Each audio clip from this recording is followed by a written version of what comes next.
Hey everybody, Stephen Ruderman here alongside with Stephen Rissotto. This is episode 3 of the Bye Bye Baby Bonanza. I think that's at least what we're calling it. And we are joined by our first guest. It is retired Major League umpire and crew chief Dale Scott. Dale, you umpired 3 World Series, 98, 2001, 2004. Dale, you've had a very memorable career, and thanks for coming on. Well, thanks for having me, guys. So we have a ton of questions for you. We have them written down somewhere. You want me to start off, Stephen? You start off. All right, yeah. So obviously, Dale, thanks for coming on. We live now in a crazy world. A lot of us for the past 6 months have had to do abbreviated have had an abbreviated way to live our life. So I was wondering, everybody's kind of found some new things to take on, while they're at home, etc. I mean, I've been reading more books.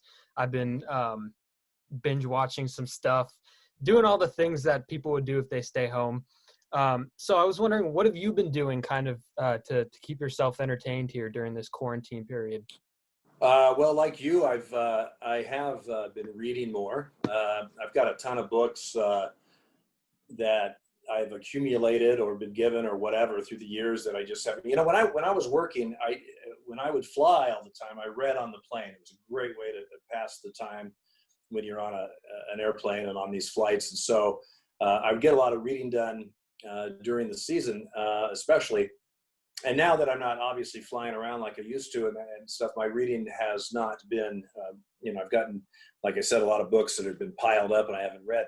Now with COVID and everything, especially early in this when the weather was a little iffy here in Portland, I started reading more. Now that we've had some outstanding weather here, a beautiful Northwest summer, which I missed for 32 years when I was traveling. So I've been going on a lot of walks.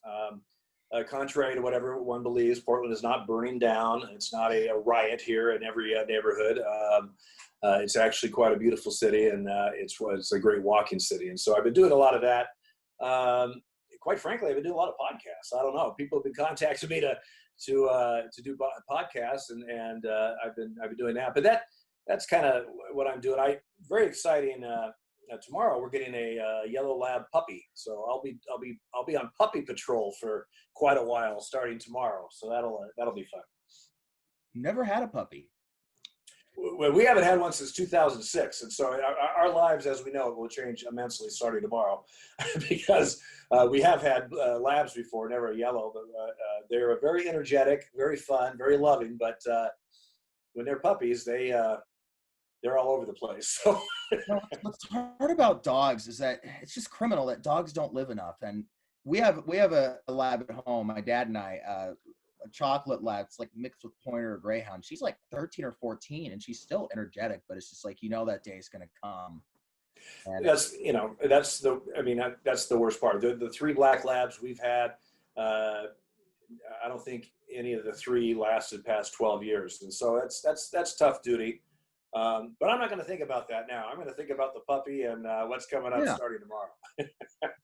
Hey, positivity.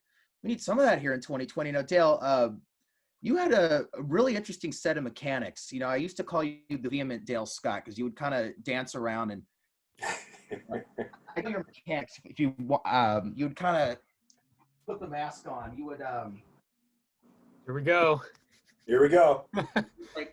You kind of dance around like this, and you kind of like slide step and call a strike like that. And then on the strike 3, and tell me if I got it right. Hope you guys can see me. You do this.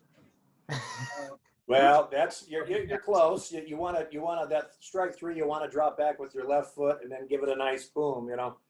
Kind of like you're giving a cross check or something. I had. I can't remember his name off the top of my head right now. It was third baseman for the Astros several years ago.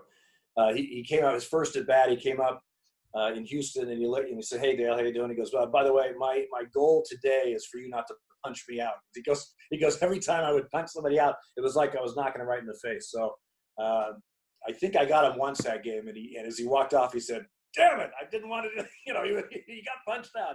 He was not happy. But yeah, so Stephen, you looked, you're close. Drop that left foot a little bit and get sideways. I think you got it. So how'd you come up with that mechanic? It kind of evolved over time. A lot of mechanics like umpires, you see other guys. You see other guys do something that you like, something that you try, something that kind of matches your personality. I worked with Davey Phillips quite a bit early in my career.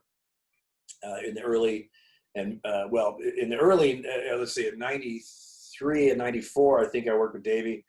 And then I worked with him 3 years in 96, 97, 98. So Davey kind of had a step back, kind of a free form little strike three kind of thing that he would do once in a while. But it was a combination of I guess Davey. There was a guy I worked with in the minor leagues that kind of liked his mechanic. You kind of evolve as you see guys work, things that you like, things that you might try that you don't necessarily like, or it's just not your personality. So I can't pinpoint it on one person or one specific time. It's funny, during this COVID stuff, before they started playing live games, they played a ton of games in the past, and every once in a while I'll be working the plate, in one of these games, and I remember I was watching one that was like from it was a Mariner game here locally on the local cable, and it was I think 1993. And first of all, I looked like I was 12, but also my mechanics then compared to 20 years later or 10 years later in 2003, or 20 years later in 2013, they were similar, but they were different. It kind of been polished or changed a little bit. So to answer your question, I don't know where it actually came from. It was from a lot of different sources, but I have to admit that I have been unbelievably complimented by people about, they love my strike call and my strike three call. So I'm flattered. You mentioned Dave Phillips, a longtime American League umpire. So you worked in the American League. What was it like? Who were your favorite characters working in the American League? Because I think umpires had a lot of personality back then. So who were like the big characters you worked with in the American League? Well, there was a ton of personality back then, and that's quite frankly, that's one of the things that baseball does not want to have anymore. So that's kind of unfortunate. A lot of the guys now working are competent, outstanding umpires, but mechanically are very, very similar, and some would say maybe even robotic at times. But with me coming up, I mean, we had guys like Ken Kaiser, Durwood Merrill, Dale Ford. We had who else do we have? I mean, Rocky Rowe was. I worked with Rocky and Durwood quite a bit, and Rocky's one of the. Well, they both were. But Rocky's one of the funniest guys I've ever been around. There was a lot more personality, a lot more style, good or bad, in mechanics, and sometimes maybe a little bit too much showmanship or whatever. But it was, you certainly, I know one thing, back in the 90s, you could be channel surfing and come up on a game, and I could probably, both National League or American League, I could probably name the plate umpire either immediately or within one or two pitches if it took that long. I mean, everybody had a style, had a look. And nowadays, I channel surf, I come up and sometimes I have to look it up. I'm not even sure who it is. So, of course, there's a lot of new guys also. But yeah, those are some of the characters back then that were really quite humorous to watch. Certainly could be a lot of fun to work with. So in terms of characters, oh, go ahead, Stephen. Was there a difference in culture between the American League guys and the National League guys? Because I always sensed the National League guys were a little more quick to throw people out. Is that a true statement? The National League, through the history, always, quite frankly, looked a little bit down on the American League. The American League was the junior circuit. It wasn't they were the stepchild, so to speak. And the National League had had a mindset a lot of times that they umpired via intimidation. You know, really a hard fist. You know, by God, this is the way it is. And if you even step out of line, I'll rip you a new one.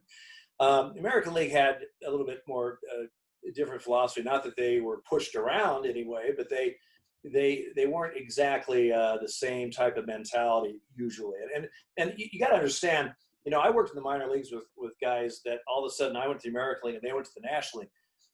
And so it wasn't something that you had in the minor leagues. It's something once you join the National League, the guys that were there, that's the kind of the mindset that they developed for the guys that came into the ranks. You know, obviously changed when in 2000 we started working as a complete staff under the umbrella of Major League Baseball.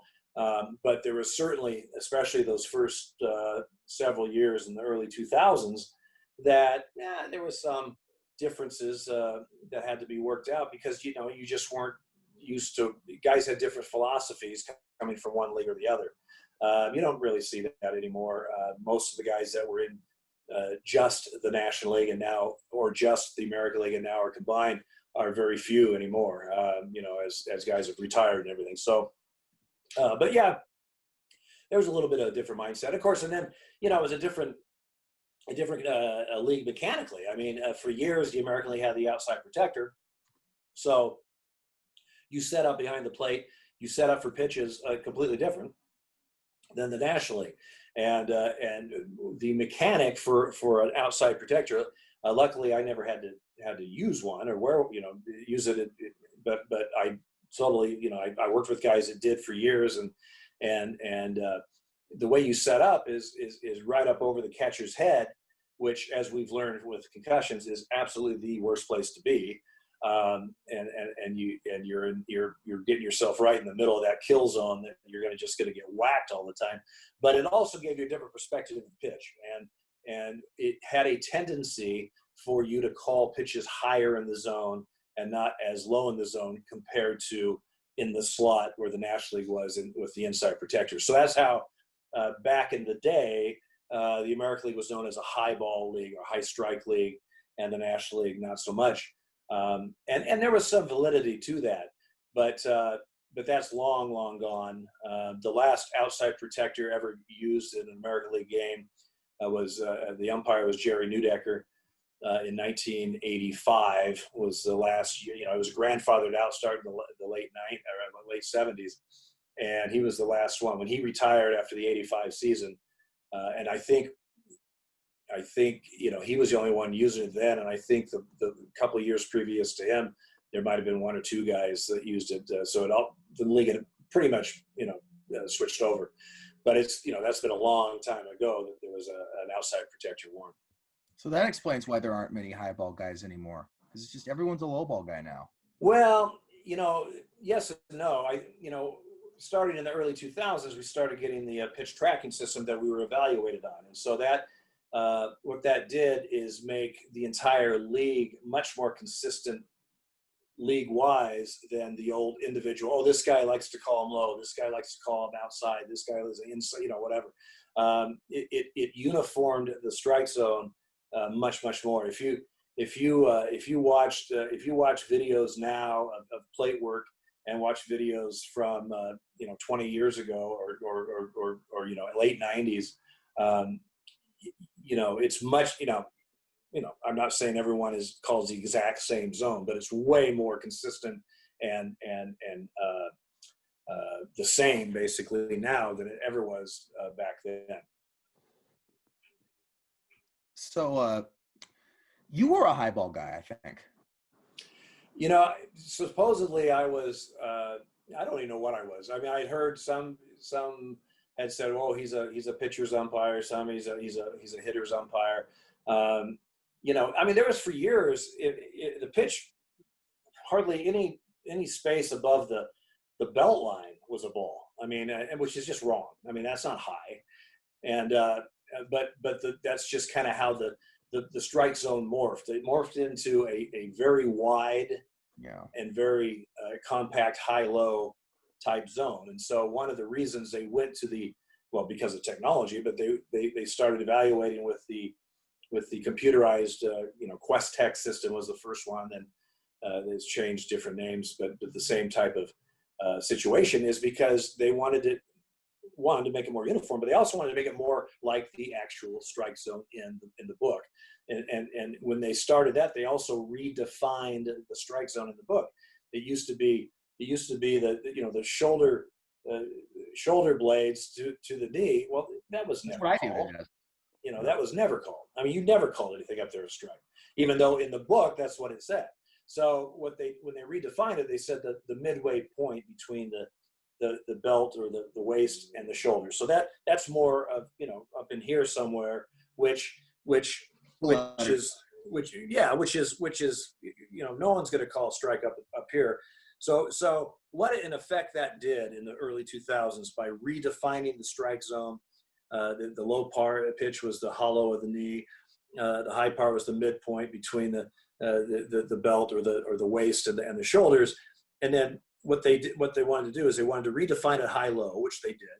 And then they wanted just to bring guys in. Guys are, I mean, you look at some of those videos, we were calling pitches way off the plate. I mean, but that was what we did then. I mean, that was it. That's pitchers expected it. Hitters may not have liked it, but that you were consistently doing that. But it looked awful on television. When pitches were, quite a bit off the plate. So they've really brought us back to the plate. And I got to remember too, guys.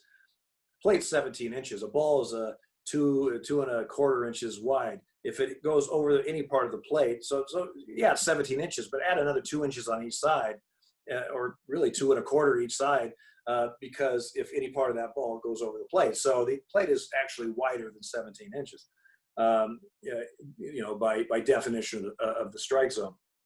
So they wanted us to at least stay with that perimeter and not get too far outside. You never saw a lot of pitches way inside called strikes, but you certainly did on the outside. And then let's call more pitches up than we were, because we weren't doing anything above the waist basically. And then let's try to be consistent on that low pitch. And I think frankly it's been pretty. They've certainly accomplished what they wanted to do, was to call more of the defined strike zone that's in the book. And then we have the problem with now with the technology. Every game you've got your pitch track system or whatever that's on the monitor. It's a little unfair when a pitch that just misses the line on the monitor and a guy calls a strike and, oh my God, that pitch is way outside. What's he looking at? I said, no, that's not way outside. In fact, I'm not sure where they're putting the line. If they're putting the line right on the edge of the plate, you could actually go a little bit off the line because, like I just said, the ball is 2.25 inches in diameter, or whatever it is. So that's a little unfair, and it gives the viewer or the fan a false impression of what exactly the zone is. And plus, even if you call a strike that's a little bit off the plate, and I'm talking just a little bit, a mid-90s fastball or some kind of pitch, some movement or whatever, that's not, whoa, what's he looking at? I mean, come on, give me a break.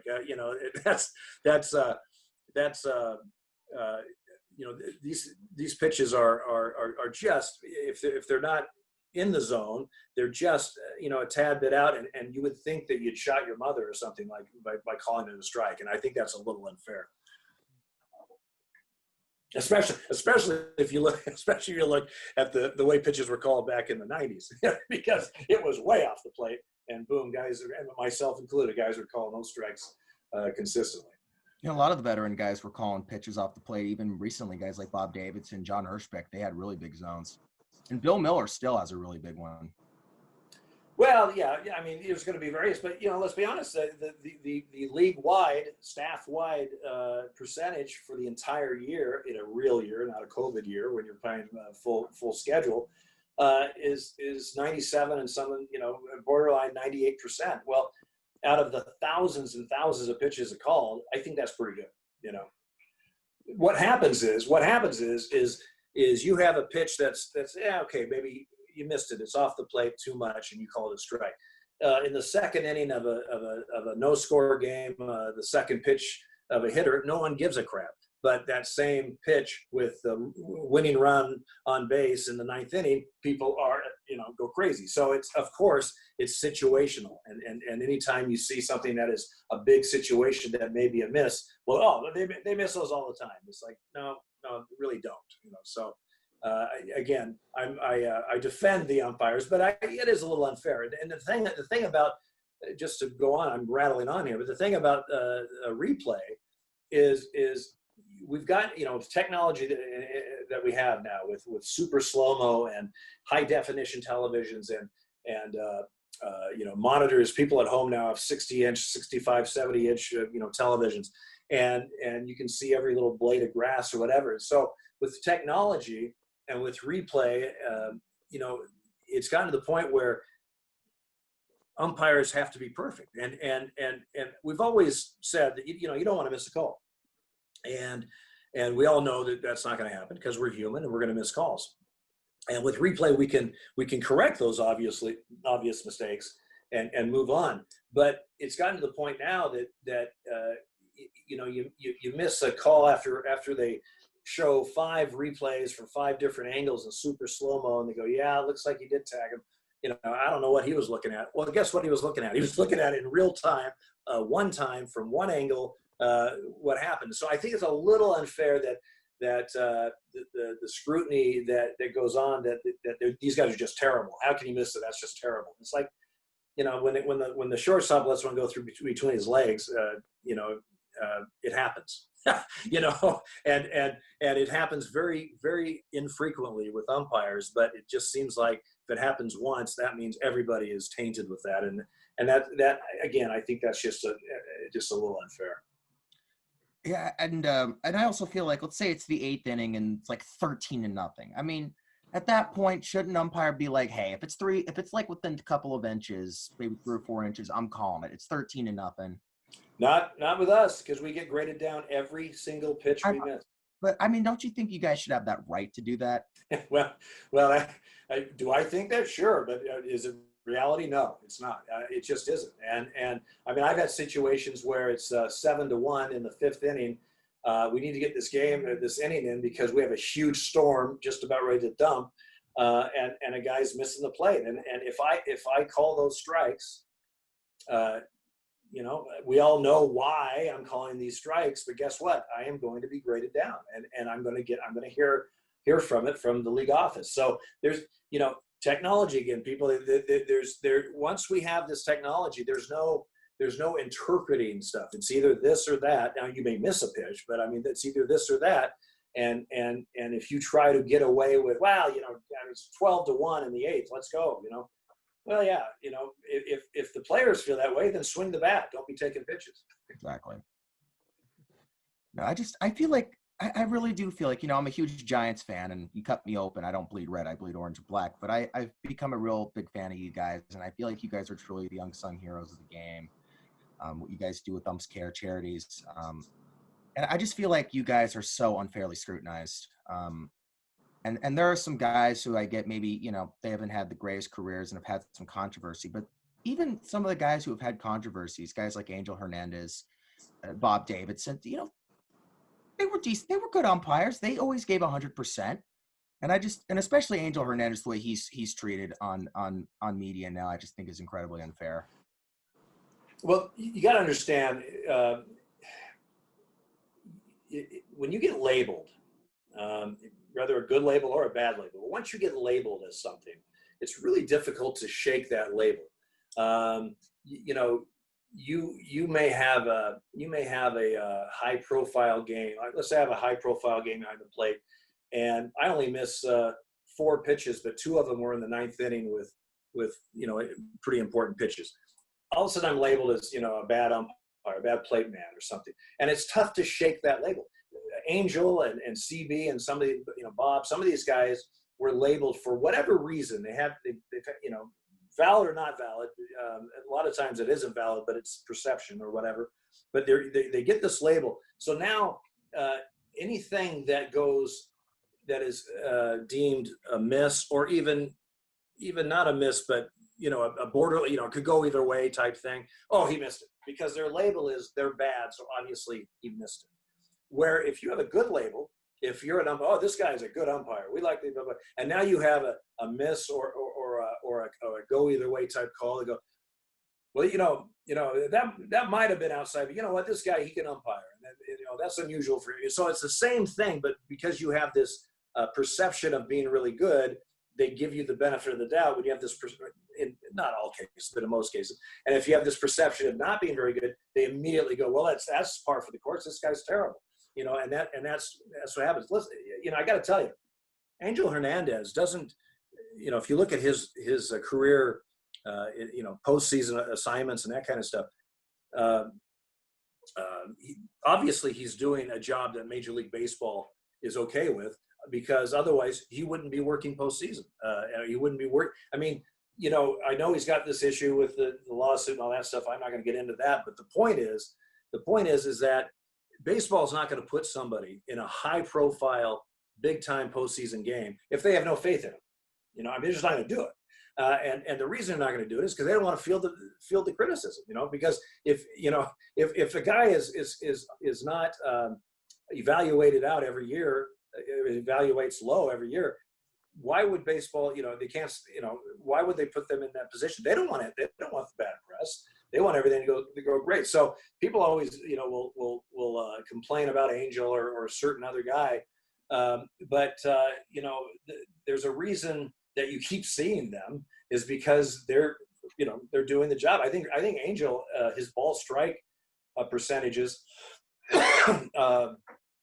I don't know the actual numbers, but from what I understand, he's at 97, 98% every year, and so people's perception might be, oh, there's just no way. I've seen him work. He can't be that. Well, that's your perception. This is the facts, because these are the stats that they've been compiling since the first game of the season all the way to the end. So game officials, sports officials, that's part of the deal. People are going to, complain, and they gotta have an excuse for something. And every day that we walk out there, we don't walk out there thinking, gosh, I hope I get all my plays, or I hope I get most of my plays right. But yeah, I can miss 3 today. I'll be all right. That's not your mindset. You're going out to try to be perfect, and you strive to be perfect. But in the reality is sometimes you just miss plays or miss pitches. Not very often. Or if you did it often, you wouldn't be going out there. So it's again a misconception that, oh, they're not accountable. Well, yeah, we are. Every single pitch we call, everyone, ball or strike, we're evaluated on. Every single play we call, we're evaluated. So trust me, we're accountable. Right. Stephen and I are criticized all the time. No, just kidding. No, we're all the time. No, I'm criticized for my political beliefs. You were talking about. Well, welcome to the world, my world. Yeah. And Joe West gets criticized a lot. And, I was talking to Rich Rieker about this when I was covering a game in Denver 5 years ago. I was sitting next to Rich in the press box. And he said, you ask any manager who they want behind the plate for a big game, and they'll tell you Joe West. Yeah. And Game 3 of the ALCS in 2018, I think he missed one pitch the entire game. Yeah. Yeah, and you ask any manager or player who's going to do the right thing, who no matter what the crowd is doing, or no matter who's you may disagree what the right thing is, but Joe is going to do the right thing, and Joe Joe's getting older, as we all are. Maybe doesn't move around quite as well as he used to, and neither do I, or a lot of people. But the guy gives 100% every time, and he's it's funny because guys will complain about him, or oh my God, it's Joe, whatever. But they know that they know what they're gonna get, and they know that it's gonna be a solid game for somebody. They may not agree with every call and everything, but they don't worry about they don't necessarily worry about Joe. And, he's on the verge of breaking the all-time umpire games worked record. And if it wasn't for COVID, he would have done it already. And he plans on retiring after he does it. So, like on the spot? I don't know 100%. I've been told that once he breaks the record, he's gonna step away. Yeah. Oh man, I was hoping Joe would go into his 70s. I would love to see an umpire go into their 70s. Well, it's physically, it's a toll, man. It's a toll. I mean, the travel, and then, working a day game in St. Louis in August is not Right. I mean, San Francisco's great. Usually don't have a lot of just baked in weather. You can even the day games in August, or well, a lot of times in August are cool. But I mean, but you get into the Midwest, the East in the middle of summer, and it's a toll. And so I don't. I don't blame Joe for breaking the record and stepping away. Yeah, and by the way, just we have 7 minutes left on the recording, but we can definitely go past that. Stephen, I've been asking too many questions, so I apologize. Steve, do you have any questions? Yeah. So I was wondering what the everyday schedule is, because I mean, I know I was like, do you guys get there the same time as the players? Maybe a little bit after? You guys still have to get dressed and everything. So what time, maybe for a 7:00 game, would you guys usually get to the ballpark? We under a normal season, this season they've been telling guys to get there much later because they don't want you hanging out in the room and all that. Everything's different this year. So, but in a normal year, we get there usually an hour and a half before the game. Some crews maybe like to go a little bit, hour 45 or something, because they like to play cards, whatever.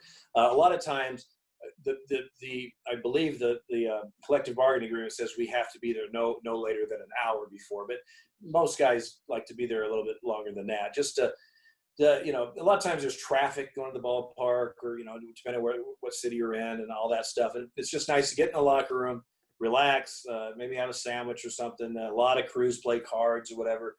Some guys like to just sit back and read or just have some quiet time or whatever. But whatever the routine is, but it's usually an hour and a half before game time. So 7:00 game, depending on how long it takes to get to the ballpark, we try to we'll leave at 5 or 5:15 or whatever, and we're at the park at 5:30. So you've umpired numerous memorable games in your life. Is there one that sticks out as being, wow, I was actually there? Incredible moment. I know you've done you were base umpire for the Verlander no-hitter. Is there any moment that sticks out to you? Well, I was the base umpire for the 2 Verlander no-hitters, which is kind of wild.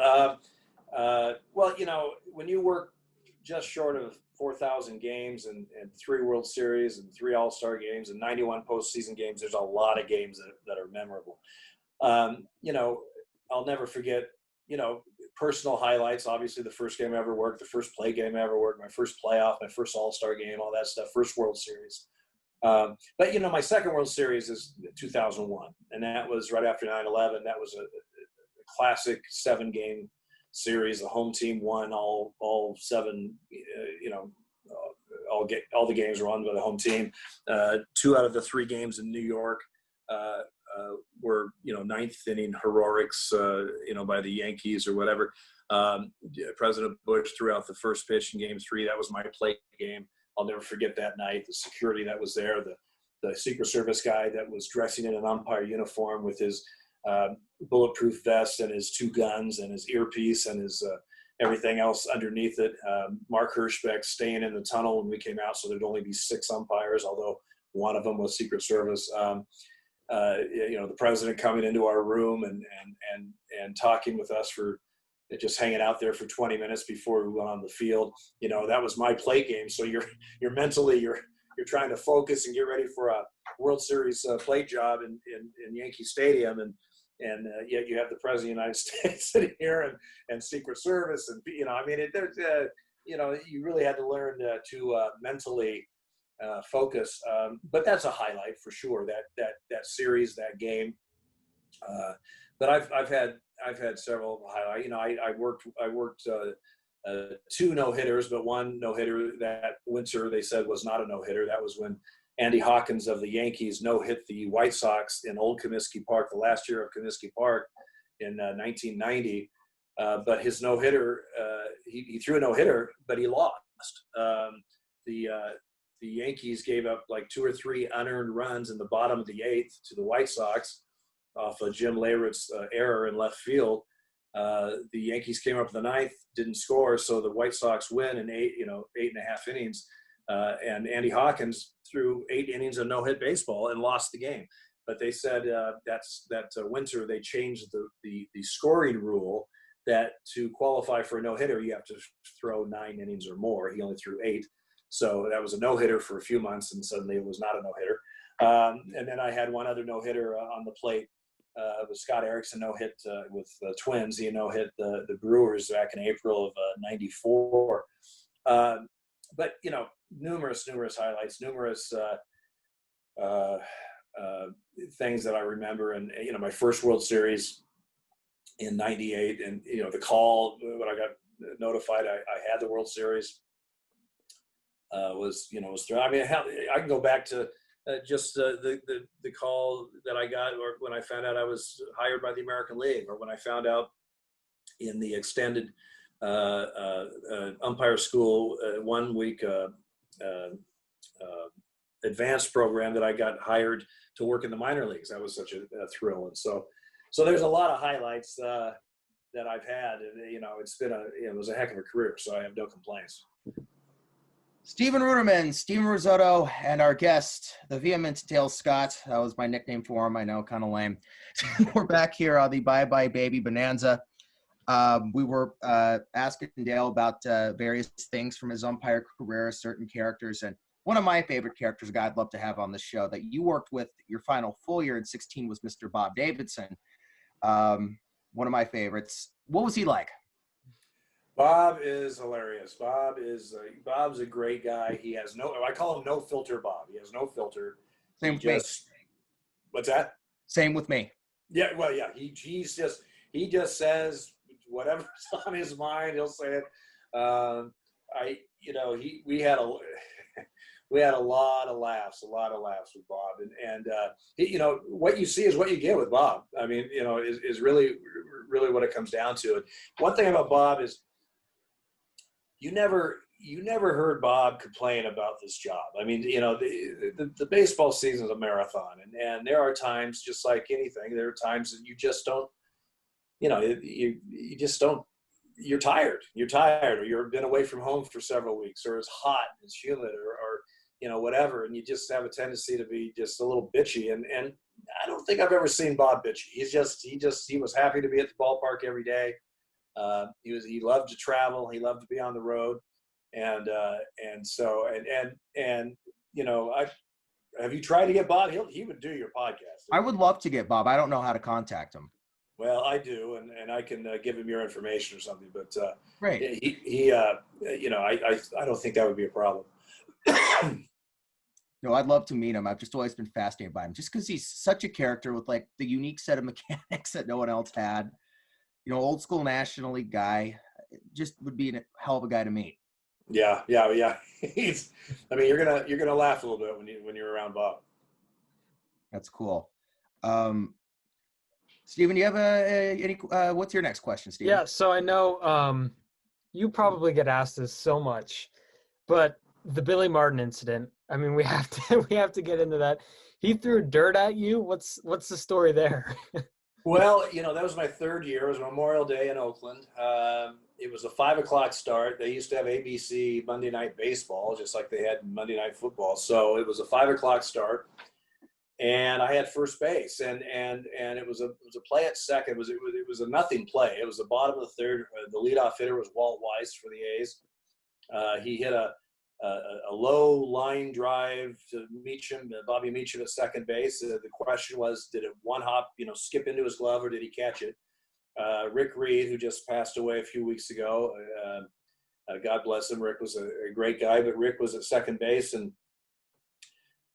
he called no catch. And from first base, I thought it skipped too. It was really close. But even if we were wrong, all Meacham, all he had to do is just glance up. If he saw no catch, he throws Weiss out by 30 feet. I mean, but he didn't even look to see.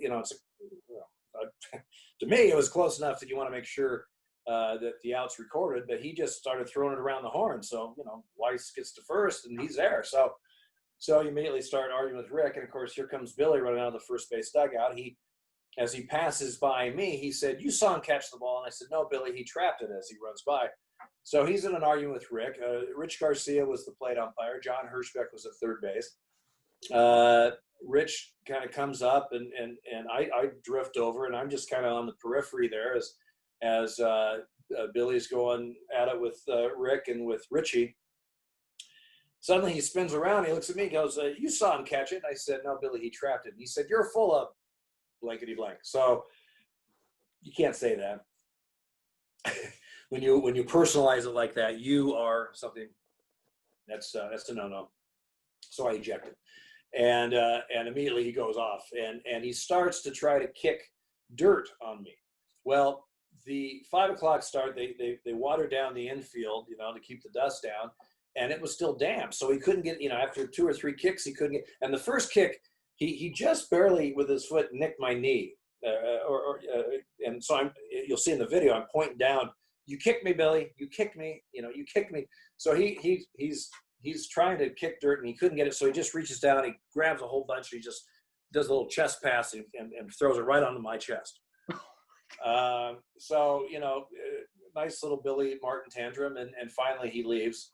The game ended up going like 14 innings or something. But that was the last time that Billy Martin was ejected. He was suspended, I believe, for 2 or 3 days, because the week before he had an incident with Tim Welke down in Texas, I believe, and he I don't remember exactly what he did to Tim, but it was almost like you're on double secret probation now, Billy. Don't do that again. And so then when he just like a week later does that with me, they suspended him. He came back with and managed for 2 or 3 weeks. In fact, we had the Yankees in Detroit right before he was fired. In fact, it might have been when he was fired. But anyway, Steinbrenner fired him, and he never managed again. So he was never ejected after that last time that I got him. So I was the last umpire to reject Billy Martin.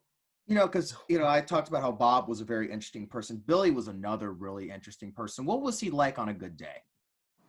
I don't know. I haven't seen a good day. No, I'm just kidding.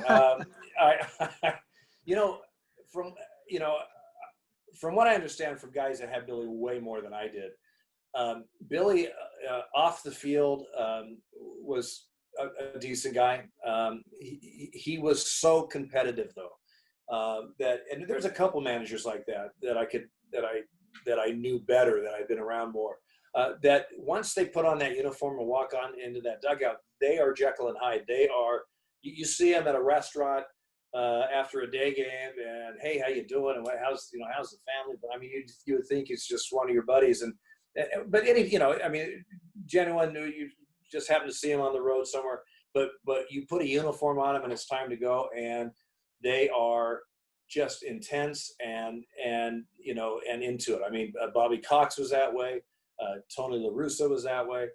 Billy Martin was that way, from what I understand. So but I also understand that Billy, when this was before, like in the 70s and even early 80s, when he would go crazy on umpires and like that. Yeah. Oh yeah, just crazy stuff. But off the field, if an umpire, if an umpire's a child of an umpire got in a car wreck and hurt themselves or something, Billy was the first one to send a card or call the guy and say, "Hey, I heard what happened. I'm so sorry." And he did have a heart, but when he put on the uniform, he was a fighting son of a gun. Yeah, and that hurt my neck doing what I just did. Well, All right, I want to say this.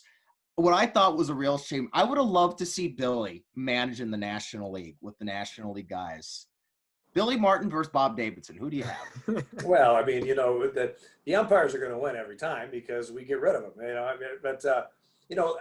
With Billy though, he's not going to be intimidated by anybody. So I mean, it wouldn't matter if it was Bruce Fleming or if it was a rookie umpire. He's going to go at him just as vehement as he felt necessary for that situation. So I think quite frankly, if you see some of the videos of the arguments and stuff that Billy had in the American League, they were they were pretty entertaining, to say the least. I mean, he would go a little bit crazy. Him and Earl Weaver, they would just absolutely go nutso on guys. So, I forget who the umpire was. They ran Billy Martin during the lineup during the ground rule meeting because he was all mad and been out of shape from it was either the second game of a doubleheader that he was ejected in, so that at the ground rules for the second game he got ejected, or it was from the night before, and when he came out for ground rules he started popping off and they ejected him. So, and he's not the only guy who's ever been ejected during the ground rules, but those are fiery guys, and of course umpires would really go face to face and after back, and baseball doesn't want that now. They don't want umpires doing that. They want us to be very professional, and if a guy's going to go crazy on you, you just stay calm and do what you're supposed to do. Not that happens every time, but that's what they want. Now, I was watching something where a former big leaguer was doing a Q&A, and somebody asked, what do you call the umpires? And he said, we call them by their first name. The catchers get to know the umpire. And there's a rumor that said if you call the umpire Blue or something, because that's known as, a little league thing, like, come on, Blue. So did you and your crew make fun of anybody that called you Blue, or was there some kind of unwritten rule there? Well, first of all, you rarely heard that because they learned in the minor leagues you don't call us Blue, and in the minor leagues, when if one of the players said Blue, you said, my name's Dale. My name's Dale. I'm not Blue. Okay, and they learn real quick that they're going to see you all the time. So you might as well get to know my name, because that's what you're going to call me. Especially the minor league ones. I mean, they're that's when they learn. The minor leagues, everybody's learning. The umpires are learning. The players are learning what they can and cannot do. If a guy's coming out of college in the minor leagues, they call college umpires Blue all the time. That's acceptable at that level, and that's fine if that's what it is. But you learn real quickly. The first time you call an umpire in the minor leagues Blue, you are corrected and said, no, my name's Dale. And that's what you will call me. Would anyone ever get tossed, or has anyone ever been tossed for calling an umpire Blue? Well, I don't believe so in major leagues, only because I'll be honest, you just don't hear it. You just don't hear it. I mean, that just doesn't happen. In the minor leagues, I would have no doubt that somebody might have been tossed. And it probably wasn't just for calling him Blue. It was probably because he was corrected and still continued to, mocking the umpire or something and calling him Blue. But I don't have any evidence that happened, but trust me, in the minor leagues, you get run for a lot of things. Speaking of Blue, you always wore the blue polo when you worked. When they switched to the blue polo alternate in 2004, you always wore the blue polo. Yeah, well, in between 95 and 99, I always wore the red shirt in the American League. Darryl Cousins and I were the only two American League umpires that always wore the red shirt, unless it was too cold, and I'd wear some kind of a pullover or whatever. Although I should say always, there have been one or two pictures of me in a blue shirt on the plate, dark blue shirt on the plate back in the 90s when I usually wore red. But and the reason I wore red, I worked with Dave Phillips, Durwood Merrill, and Rocky Rowe. And they, not so much Durwood, but Dave and Rocky hated the red shirt. And so back then, there was, for a couple seasons, whatever the plate guy wore, the base guys had to wear. So if I wore red, they had to wear red, unless it was cool enough they could wear a windbreaker or something. Although a lot of times it wasn't that cool, but they would put on a windbreaker because they didn't want to wear the red. I mean, that's how much they hated it. Rocky, who is one of the funniest human beings I know, and one of my favorite partners of all time. Rocky was a little robust, had a little extra weight on him. He used to say, and the way the rotation worked out is usually when I had the plate, he was at third base. So he used to say, that damn red shirt, he goes, every time I run over to second base on a rotation, I look like a human blood clot as he runs across it. So, which is hilarious. But that's why I always wore the red. In fact, I'm the only umpire in the history of baseball to wear a red shirt in the World Series. Game 3 of the '98 World Series in San Diego, Yankees in San Diego. I thought Cousins wore it in the World Series. Well, well, if there was anybody else that wore it, it would be him. I don't mean to correct you. If you want to run me out of here, that's fine. No. That may be true, but I do know that I wore it that game, and the base, it was in San Diego. The base guys all wore windbreakers, even though Nationally didn't have red shirt anyway, but they all wore windbreakers. But I know the Nationally guys that I was working with, because they hated it. They hated the red. Most guys did. There's only a couple guys that even embraced the red shirt. And when I answer your question to begin with, as far as the blue shirt, it was kind of the same thing. A little bit less hatred, so to speak. But guys love the black shirt. It makes them look slimmer. It makes them, I guess, more intimidating. I don't know. But I fail to understand why you have a day game when it's 98 degrees and the humidity is through the roof, why I'm going to put on a black shirt if I have an option. But it almost became a marketing thing, because so few guys would wear the red at one time, and now the blue shirt, even on day games or whatever, although it's not as bad.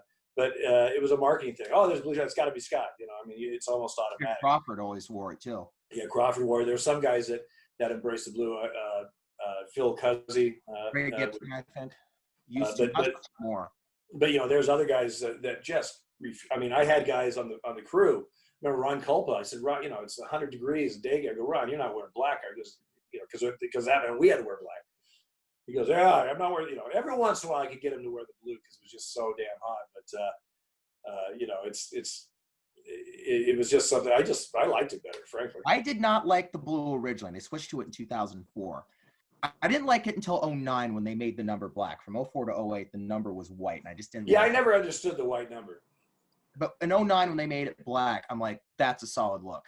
The one I actually really liked in 2002 and 2003, you guys had an alternate tan polo. Why was that short-lived? Because infielders complained that they couldn't see the ball coming off the bat. Oh, really? Yeah. That was like that's like a really interesting color for an umpire uniform. I loved it. I loved the tan. I loved it. Yeah, I thought the tan was fine. And, I just get tired of the black. I remember the vast majority of guys wear the black, and it's fine at night games especially or whatever. But mix it up a little bit, have some fun. Yeah. So one of the things that is connected to umpiring is the involvement of Joe Torre, and I know I don't know if I think Chris Young has operations now, or Chris Young has a bigger role now with Major League Baseball. But how involved was Joe Torre in, kind of communicating with the crews? How often did you guys hear from him? What was he like to work with? Well, Joe was baseball operations, so he that covered us, it covered the players, it covered the teams, that he covered everything.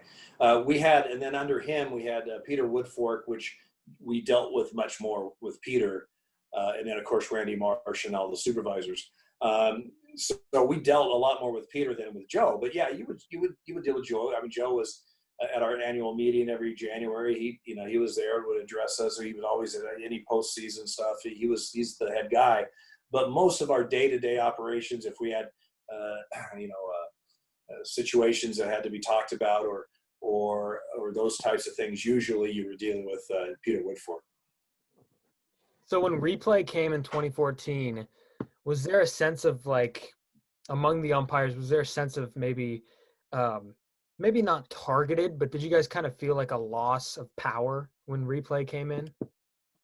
I don't think so. I certainly didn't. Listen, I talked earlier about technology. You're never going to beat technology. It seems like every week, every month, there's some new something or other that that you can that you can see things or whatever. And the fact of the matter is that you're not going to beat technology, so we might as well join it and try to make it as umpire friendly as possible. We go out and try to be correct on pitches and plays every time, but the times that we aren't, here's the thing about replay. When the first year of expanded replay, early in the season, I was in Miami, and the Dodgers were there. Don Mattingly was managing, and in the ninth inning, top of the ninth, it was a tie score. First hitter, I think, was Puig, but he hit a single, so he's on first. So that, the go-ahead run in the ninth inning is at first base, nobody out. He attempts to steal second. I'm a second base umpire. I call him out at second on the steal play. Mattingly comes out. This is when you actually came out to the umpire to wait to see if you're going to go to replay instead of just being at the dugout. So Mattingly comes out and he says, Dale, I think we might want to take a look at that. Let's, so we're waiting for the signal from the bench coach. And it was funny because I had Mattingly as a player with the Yankees, in the 90s and 80s and 90s. And I said, well, Donnie, it's come to this because we're both just standing there looking in the Dodger dugout waiting for the signal. I said, so Donnie, it's come to this where we just stand around and make small talk awkwardly. And he goes, yeah, pretty much. I guess that's what we're doing, And so finally we get the signal. Yeah, let's go look at it. We go look at it. I was wrong. We correct it. He's safe. Very next hitter hits it off the wall or something. Puig scores. That ends up the winning run. They beat Florida 3-2 or whatever. Without replay, I would have called him out. Next guy would have hit it off the wall. And all you would hear about every 20 minutes on SportsCenter is, well, he kicked the call here. He would have scored the winning run, blah, blah, blah, blah, blah, blah. When you have replay, we correct it. So the call is, may not look pretty, but the call ends up being right. He scores. It's almost, if they mention it, they might mention it. The call, after an overturned call, they went off.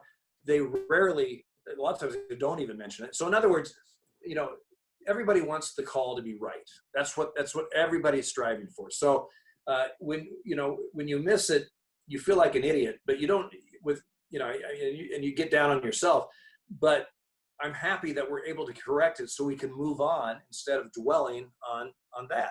I'll dwell on that personally because I want to know why I missed it. I'll watch video after the game to see, was it my positioning? Was I moving? Was my head height? Blah, blah, blah. There's all kinds of checklists that we might go through to see why I missed the play, but and try to correct it for the next time. But the bottom line is the talk of the town isn't the misplay. The talk of the town is the game, and that's what you want. So it doesn't take. You don't go out there and think, oh man, that's close. I don't know. Let's just go to replay. That's not your mindset. You call what you call, and then if it goes to replay, and if you're overturned, you're overturned, and if you're not, you're not. But so I remember some guys on the crew were getting so bummed because they had a call overturned, and I said, just remember what it was like before replay. All we would be hearing about, especially if it was a big call, all we'd be hearing about is how you screwed everything up. I said, and now it's not even a sidebar. A lot of times, it's just they just move on to to what happened in the game. So I like replay. I hear this. I get a little frustrated when the same people that screamed, we got to have replay, and now we have it, and they say, oh, this is taking way too long. I can't believe this. It's like, well, you can't. First of all, you can't have them both ways. Second of all, we used to have a little thing called arguments, which we really don't anymore, and so that took some time, right? And rarely did it amount to anything changing. And the other thing is, sometimes it takes a little time because you can't go to replay, come back with the call stands or whatever, and then 2 pitches later in the replay center, you get that angle you haven't seen yet that shows that it should have been overturned, because that's where you really get killed. So yeah, we're going to take a little bit longer if it's especially with a complex type play to make sure we have all the angles from all the feeds and make our decisions. So, but the other thing about replay, guys, is since its inception, it has every year has gotten quicker and quicker because we're better at it in the replay center. We're better at it, evaluating what's going on. When I'm in the replay center, I'm monitoring 2 games. If there's a close play in my game, we're already looking at that thing. It may not even come to us, but we're already getting the camera angles and taking a look at it in case they do come to us, so we can get to a decision as quickly as possible. But there are certain times that it takes a little bit longer because you've got to get it right. If you're going to go to replay, you've got to get it right. And do you guys listen to the broadcasters at all? And No, they would do us no good. You don't want to listen to Hawk Harrelson. No. Dale Scott, man, he blew the call. I can give you a list. Yeah, no, we don't listen to them because they have no bearing whatsoever in what we're going to do. So You should get, like MLB Network, I feel like should have like someone like you as an umpires analyst. yeah, I don't know.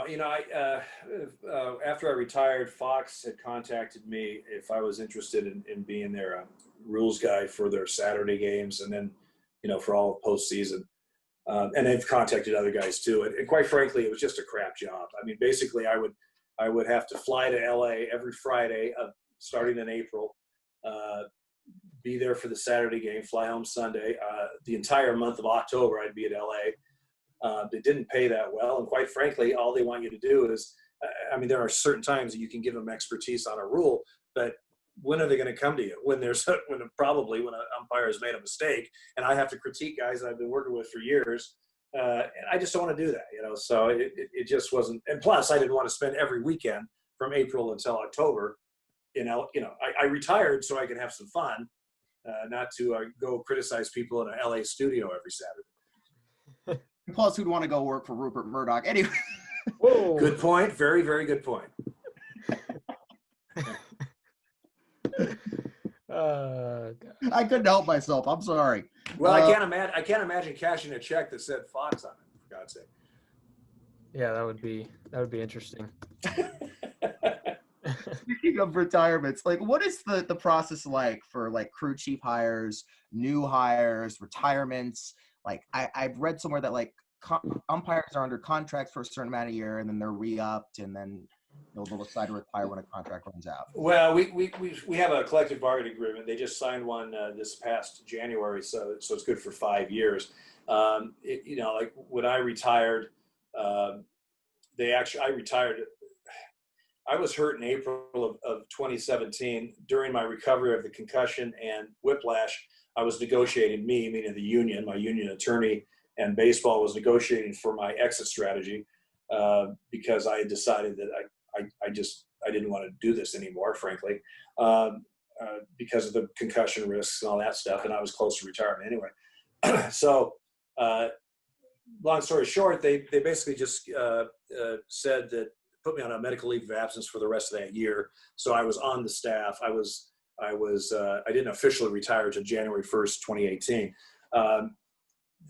So they didn't have to replace me with a full-time either crew chief or umpire until I officially retired. They had interim crew chief, interim umpire. But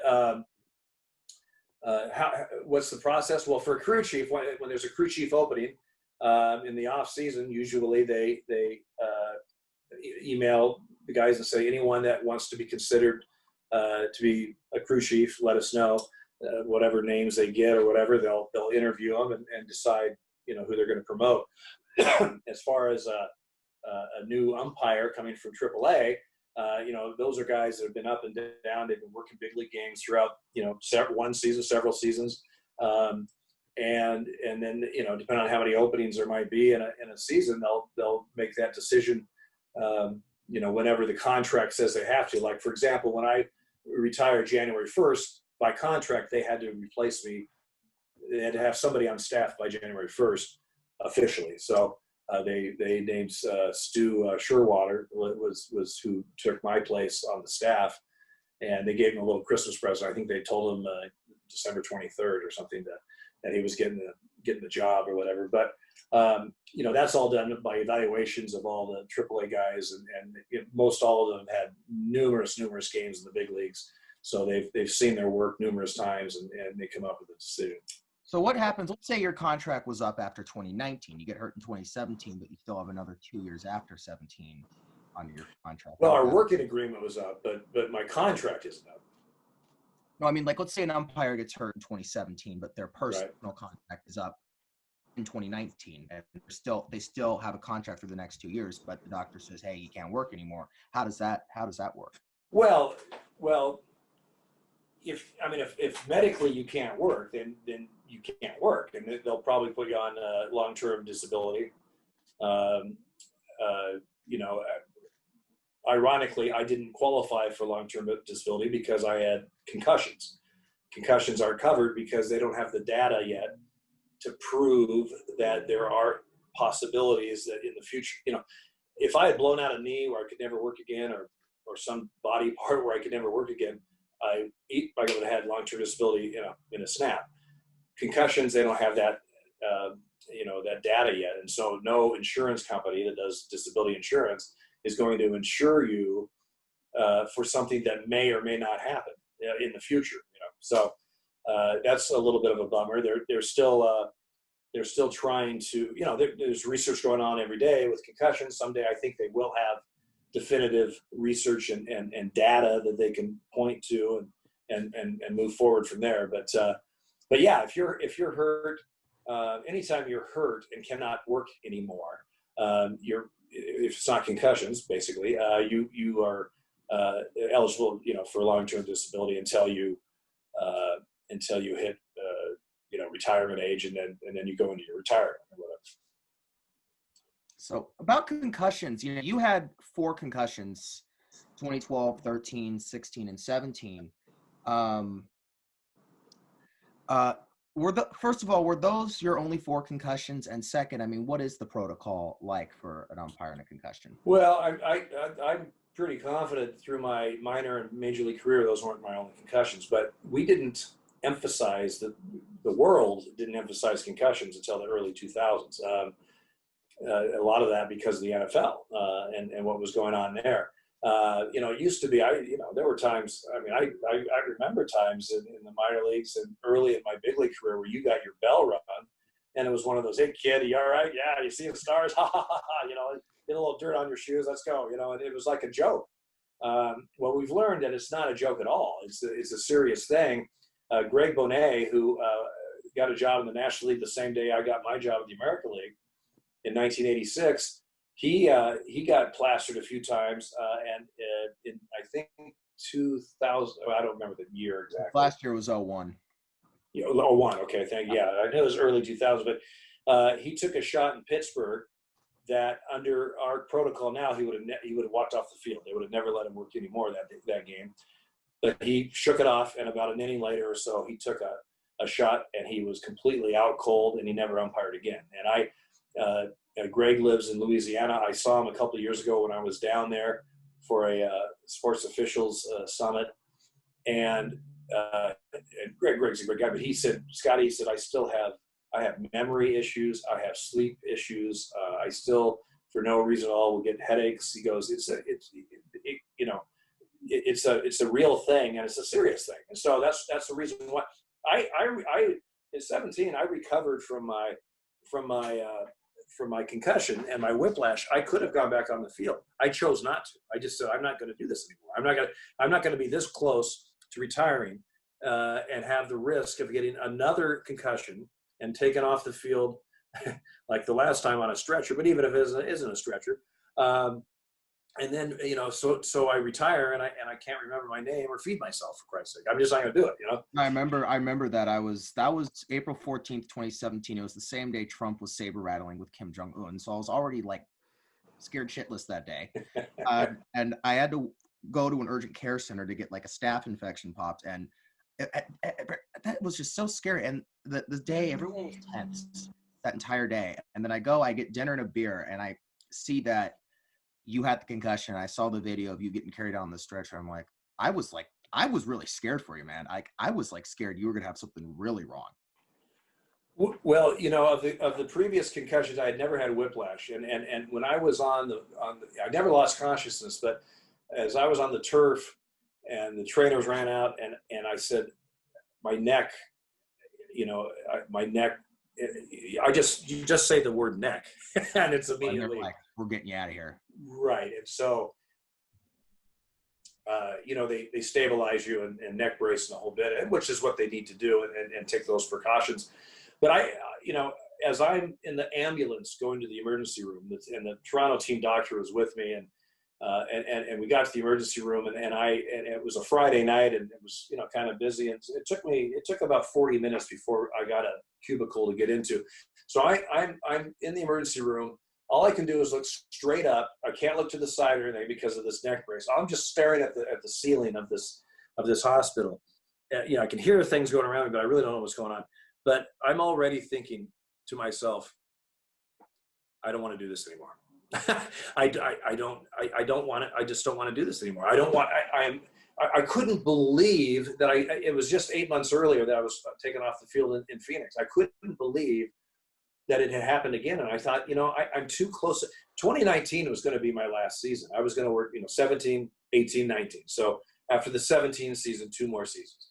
And I thought, what happens if next time it does permanently do something, or like Greg Bonet, or next time it's a situation where, that I'm broadening the odds that I'm going to down the road have effects from this. And I just thought, I'm just not going to do that anymore. I had a great career, but it's just not worth it, Right. So post-career, what are you doing now? Do you have any projects that you're working on? Anything you're doing? I've been helping out the last couple, not so much this year, as everyone is doing different things this year, like staying home. The last couple of years, I've been able to work with some umpire organizations, associations throughout the country, flying in to do clinics or to do speaking engagements and that kind of stuff, and I've enjoyed that. And I've just enjoyed not working, quite frankly. Being from Portland, the Northwest, our summers are gorgeous. Yes, it rains a lot in the winter and all that, but our summers are outstanding. And in 2017, when I walked off the field, April was my last game. That summer of 2017 was the first summer that I had off and was able to be here in the Northwest since 1980. And so I loved it. I was like a kid again, summer break, it was, again, I have no regrets of my career.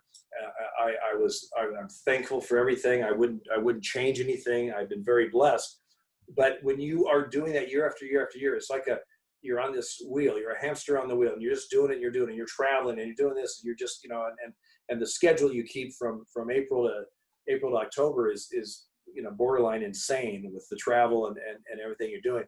But you just do it because that's what you do. And when I finally got off that train, because of concussions, I didn't want to get off the train, but I did. I realized that, you know what, there is life after baseball. This is actually kind of nice, So I've really enjoyed just being retired, quite frankly, and I like helping out other umpire associations. I like teaching and clinics and speaking to associations. I hope next year will be a semi-normal year where we can be away from COVID and we can fly around again and travel, and I hope to if invited, I hope to help out other associations and umpire groups. But even if that didn't happen, I'm enjoying life, and I'm here with Mike, and we're having a good time. And tomorrow I get our new puppy. We're all excited about our new puppy coming in. So that it'll be fun. Man, I would actually love to get a new dog now, but our dog is an only dog, and she would be so pissed if we got a new dog. So Dale, thank you so much. Thank you. Dale Scott, 3 World Series veteran umpire and crew chief. Chief, thank you very much. Thanks, guys. I appreciate it, and I had a great time. Thank you. All right, for Dale Scott, Stephen Rissotto, I'm Stephen Ruderman. Thanks for listening to episode 3 of the Bye Bye Baby Bonanza. Until episode 4, have a great week. Bye-bye, baby. Bye-bye.